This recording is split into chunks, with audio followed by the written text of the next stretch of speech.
মানে আমরা আদর্শিক লড়াই হিসেবে দেখতে পারি, কিন্তু আমি খুব অ্যাগ্রি করি না। জামায়াতে ইসলামীর অনেক আগে থেকে এই দাবিটা আছে, আমি দেখেছি অনেক আগে থেকে। এমনকি তারা যখন ঐক্যমত্য কমিশনের আগে তারা নিজস্ব সংস্কার প্রস্তাব দিয়েছেন, সেখানে ছিল। কিন্তু যখন ঐক্যমত্য কমিশনের আলোচনা শুরু হয়, আমরা নিশ্চয়ই জেনে রাখছি এটা, যে লোয়ার হাউসে যদি আমাদের দুটো হাউস হয়, তখন তো এটা লোয়ার হাউস হয়ে যাবে, এখানে পিআরের অপশন ছিলই না। এবং প্রথম দিকে জামাত ওয়াজ নট দ্যাট টাফ। আমি ওনাদের কখন থেকে টাফ হচ্ছে আমার মনে পড়ে, ইসলামী আন্দোলন একটা বড় সমাবেশ করলো, সেখানে তারাই দাবি তুললো, তারপর পরে জামাত একটা বড় মহাসমাবেশ করলো, সেখানে তারা এই দাবিটাকে সামনে নিয়ে আসলেন। এরপর থেকে তারা অনেক টাফ হয়েছেন। আগের কথাগুলো অনেকটা রেটরিক্যাল ছিল, এখন তারা খুবই সিরিয়াস এবং শক্তভাবে বলছেন, যদি আমি এটাকেও রেটরিক মনে করি, কিন্তু স্ট্রঙ্গার রেটরিক এভাবে বলবো। কেন বলছি, আমি ধারণা করি দলগুলো যা বলবে সব কথা নিতে হবে না, বিশ্লেষণের প্রয়োজন হয়তো এই কারণেই, কারণ সবার মুখের কথা নিলে তো আসলে কোনো বিশ্লেষণের প্রয়োজন থাকে না। তারাও জানেন এবার কোনোভাবেই এই নির্বাচনটা আপনার এই প্রপোর্শনাল রিপ্রেজেন্টেশনে হচ্ছে না। এখন তাহলে কেন তারা কাজটা করছেন? এখন তারা মাঠে নামছেন, তাদের শক্তি প্রদর্শনেরও প্রয়োজন আছে। খেয়াল করবেন, ওনারা শুধু ঢাকায় না, এবার বিভাগীয় শহরগুলো, জেলা, উপজেলা, বিভিন্ন জায়গায় মিছিলও করবেন, বিক্ষোভ সমাবেশ বিক্ষোভ এইসব করবেন।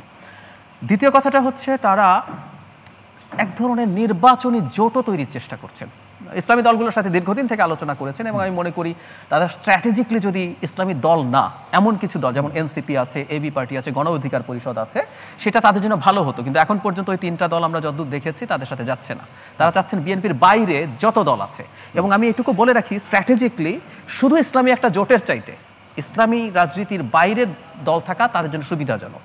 কারণ বাংলাদেশে বিএনপি এবং তার অ্যালাইড ফোর্সের সাথে বিপক্ষে একটা পিওর ইসলামী জোট পার্টিসিপেট করছে, এটা কিন্তু গ্লোবাল একটা বিরাট ইম্প্যাক্ট আছে।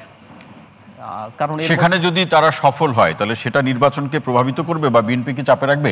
সেই প্রভাবিত জায়গাটা বলছে যে সকল ইসলামী দলগুলো যদি এক হতে পারে শেষ পর্যন্ত, খুব বেশি হবে আমি মনে করি না। আমি আরেকটু আসি, এখন এটা তো পিআর নিয়ে তারা মাঠে আছেন, আমি ওনাদের মূল দাবি এটা মনে করি না। আপনি লিখে রাখেন কয়দিন পর পিআরের দাবি সরে যাবে, একমাত্র বা প্রধান দাবি হিসাবে আসবে জাতীয় পার্টি নিষিদ্ধকরণ। কারণ এটা নিয়ে জামাতের এবং বিএনপির মধ্যে একটা অদ্ভুত দ্বন্দ্বের পরিস্থিতি আছে।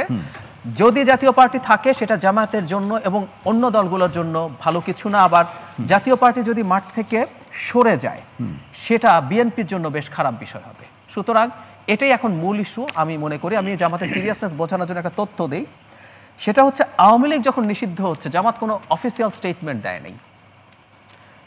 আমাদের হাসনাত আবদুল্লাহ গেলেন, তারপর জামাত ইনফর্মালি ছিলেন, আনঅফিসিয়ালি ছিলেন। শফিকুল ইসলাম মাসুদকে আমরা ওখানে দেখেছি, এবং ছাত্র শিবির শাহবাগ যে ব্লকেড হলো সেখানে ছিল, তারা সেখানে স্লোগান দিয়েছে, বক্তব্য দিয়েছেন, কিন্তু কোনো অফিসিয়াল স্টেটমেন্ট নাই। কিন্তু খেয়াল করবেন, জাতীয় পার্টি নিয়ে জনাব আব্দুল্লাহ মোহাম্মদ তাহের নায়েবে আমির রিপিটেডলি কথা বলেছেন, প্রধান উপদেষ্টার কাছে গিয়েও বলে এসছেন। এখন আমার প্রশ্ন হচ্ছে, জাতীয় পার্টি খারাপ, কোনো সন্দেহ নাই, ওকে আওয়ামী লীগের চাইতে বেশি খারাপ। আমরা জাতীয় পার্টিকে কোলাবোরেটর বলি, জাতীয় পার্টি কিন্তু অ্যাক্টর না, main actor Awami League. So Awami লীগের সময় আপনি অফিসিয়াল স্ট্যান্স নিচ্ছেন না, কিন্তু এবার নিচ্ছেন। সুতরাং জামাতের বা অন্য দলগুলোর মূল এজেন্ডা জাতীয় পার্টিকে সরিয়ে ফেলা, তাতে আমরা নির্বাচনে যাব না বললে বিএনপির উপরে বিরাট চাপ দেওয়া যাবে। এটাই আসলে মূল দাঁড়াচ্ছে আপনার বিশ্লেষণে যে বিএনপিকে চাপে রাখা। হ্যাঁ, চাপে রাখার একটু বলে রাখি, আপনি অনেকগুলো দাবি দিয়ে না যখন করেন কি ৩-৪টা ছাড় দেন, এটা কৌশল, যে ৩-৪টা ছাড় দিলাম, ঠিক আছে, তাহলে আমার অন্তত এটাই